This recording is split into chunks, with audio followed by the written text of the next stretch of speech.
नमस्कार दर्शक बंधु, आपण मानक डिवाइन जगन्नाथ चैनल को स्वागत करुछि।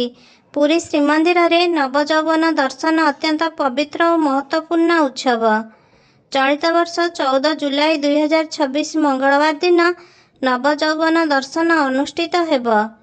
ए दिन भक्त माने अपराह्न 3टा पर महाप्रभु को दर्शन करिपारिबे। 15 दिन अणसर शेष हवा पर महाप्रभु संपूर्ण सुस्थ होई नूतन दीप्तिमय और दिव्य युव रूप से भक्त मानक दर्शन दियंती। महाप्रभुଙ୍କ ଏହି प्रथम सार्वजनीन दर्शन को नवजौवन दर्शन बोली कहा जाए। नवजौवन दर्शन पूर्वर महाप्रभुଙ୍କ बनक लगी नीति अनुष्ठित हुए। यही गुप्त नीति रे महाप्रभु श्री जगन्नाथ, श्री बलभद्र और देवी सुभद्रा श्रीअंग मुखमंडल रे प्राकृतिक औषधीय रंग लगाई नूतन शोभा प्रदान करा जाए।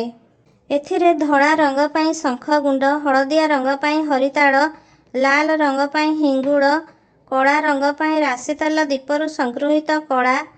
यार मुख्य उपादान कस्तूरी, जहाँ हरिणर नाभिरु मिलुथुवा दुर्लभ मूल्यवान सामग्री।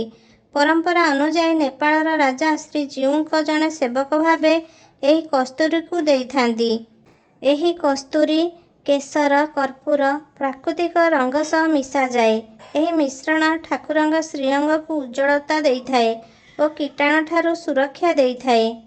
बनक लगी नीति समय श्रीजीउଙ୍କ नेत्र रे चंद्र, सूर्य, नासारे मंगल, भ्रूलतारे धनु, कपाଳରେ पद्म आकार रे बृहस्पति, शिर प्रांतर रे शुक्र और समग्र शरीर रे शनिकर कल्पना करा जाइथाए।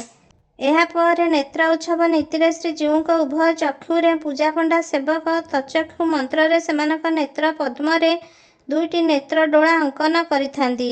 ए नीति रे श्रीजीउଙ୍କ उभय चक्षुरे तुलसी पत्र साहाय्य रे औषधि प्रयोग करा जाए। यापर कजोल लगी हुए। एही नेत्र उन्मीलन विधि पर श्रीजीउ माने राजभोग ग्रहण करती।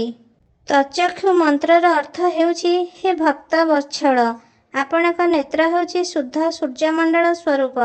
एही नेत्र देवता मानकर हितकारी और अशेष कल्याणकारी। आपणक कृपारु सेही नित्य चक्षुर आलोक द्वारा आमे 100टी शरत वर्ष देखिबाकु सक्षम हेउ। जीवन शरत सुखरे परिणत हेउ। 100टी शरत आमे एहीपरि क्रियाशील और आयुष्मान रहू। नवजौवन दर्शन भक्त और भगवान पुनर्मिलनर एक दिव्य भावपूर्ण उत्सव। जदि आपण मानक आम भिडियोटी भल लगी लाइक, शेयर, कमेंट और सब्सक्राइब करिया को भूलंतु नहीं। जय श्री जगन्नाथ।